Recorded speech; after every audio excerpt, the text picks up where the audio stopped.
Hey, Celtics Nation. We're back with an exclusive video and the latest updates on our beloved Boston Celtics. Before we dive in, make sure to subscribe to the channel and hit that like button. This way, you'll always stay up to date and never miss out on any exclusive news. Are you sitting down? Because this story, if true, could shake the foundation of everything we thought we knew about the Boston Celtics locker room. Picture this. The lights are bright, the cameras are rolling, and there's Jason Tatum. Cool as ever, his usual composed demeanor intact, but the words that slip from his mouth hit like a sledgehammer across the NBA. In a recent interview, Tatum reportedly said something that nobody saw coming, something that has already started echoing across sports shows, Twitter feeds, Reddit threads, and barbershops alike. He wants Derek White out of Boston. Now let's pause right there. This isn't just about a comment. It's about what the comment means, what it implies, and what it reveals. The Celtics are the top seed in the East. They've been one of the most dominant teams all season long. They're seen by many as favorites to make a deep playoff run, perhaps even win the whole damn thing.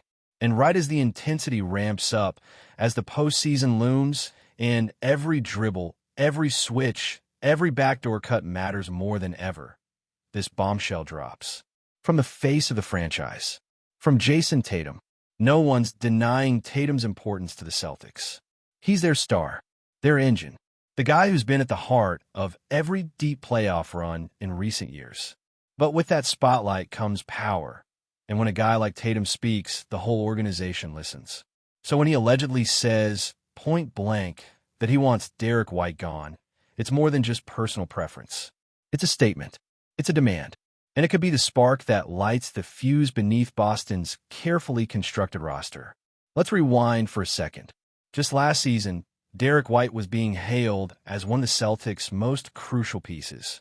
His perimeter defense was elite, his decision-making under pressure exceptional, and let's not forget the way he rescued Boston with that miraculous putback in Game 6 against Miami. He's been praised for his professionalism, his work ethic, and his willingness to embrace a role that doesn't always get the spotlight, but is essential to winning basketball. So what gives? Why would Tatum, a player known for his measured, team-first mentality, want a guy like White out of the picture? That's the million-dollar question. And right now, the answers are few and far between, but the speculation is growing louder by the minute. Some insiders are suggesting there's been growing tension behind closed doors. Nothing that ever spilled out onto the court, but the kind of friction that can build over time when egos clash, roles shift, and unspoken expectations go unmet. Others are saying it could be more strategic than emotional, that Tatum sees the team needing a different kind of guard to complement his game, maybe someone more dynamic offensively, maybe someone who can stretch the floor more consistently or create off the dribble in isolation.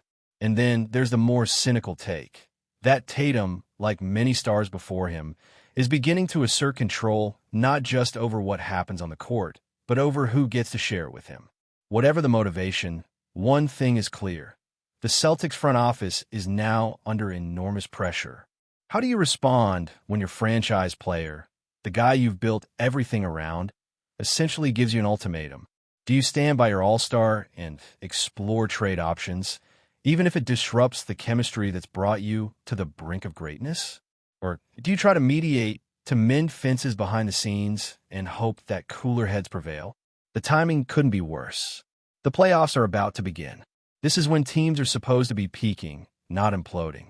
This is when trust and unity matter more than ever. And yet, this revelation threatens to unravel everything.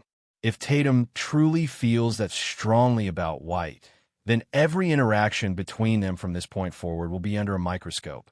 Every missed pass, every awkward exchange during a timeout, every subtle body language cue will be dissected by fans and analysts alike. And what about the rest of the locker room? How does a team rally together when it knows one of its pillars wants another gone? It's not just about Tatum and White anymore. It's about the ripple effect. It's about Jaylen Brown, about Al Horford, about Joe Mazzulla. It's about the culture that Boston has spent years trying to cultivate. You don't build a contender overnight, and you sure as hell don't keep it together if fractures like this are allowed to grow unchecked. But before we continue, please remember to subscribe to the channel and give the video a like. Your support helps us keep bringing you the latest news about the Boston Celtics. Feel free to share your thoughts on the news in the comments as well. Derek White hasn't spoken out yet. He stayed quiet, at least publicly. But sources close to the team suggest he's blindsided, maybe even hurt by the comments. This is a guy who's never made waves, who's kept his head down and done the work. And now, with the most important games of the season just around the corner, he's being asked to perform at his best while wondering if his teammates, his star teammate, actually want him gone. That's a tough pill to swallow for anyone, especially in a sport where trust and chemistry are everything. There's a world where this all blows over, where the Celtics win, and winning cures all wounds, at least temporarily. But there's also a world where this moment becomes the beginning of the end, where the tension festers, where the team fractures, and where a season filled with promise ends in bitter disappointment. That's what makes this situation so fragile, so volatile. And for Tatum, this is a turning point. He's no longer the young star on the rise. He's the leader now, the voice, the face. And with that power comes responsibility. How he handles this situation, how he communicates, how he leads, how he performs will define how he's remembered, not just this season, but for years to come. As for the fans, they're divided. Some stand firmly with Tatum, trusting that he knows what's best for the team. Others are furious, calling the comments selfish, short-sighted, even destructive. Social media is ablaze with debates, hot takes, and conspiracy theories. Did Tatum really mean it? Was it taken out of context? Is this part of some bigger plan to shake up the roster before free agency? No one knows for sure. But what everyone does know is that the Celtics, once seen as a model of stability and unity, are suddenly staring down the barrel of internal chaos. One thing is certain. The next few weeks would define this team's legacy. If they overcome the storm and bring a title back to Boston, this moment might be remembered as just a blip on the radar. But if they falter, if the cracks in the foundation grow too large to ignore, then this interview might go down as the turning point when it all began to fall apart. Jason Tatum has spoken. Now the rest of the basketball world holds its breath. That's it for this update. If you enjoyed the video and want to keep receiving exclusive news about the Boston Celtics, please subscribe to our channel and give the video a like. We always appreciate your comments and opinions. See you in the next video.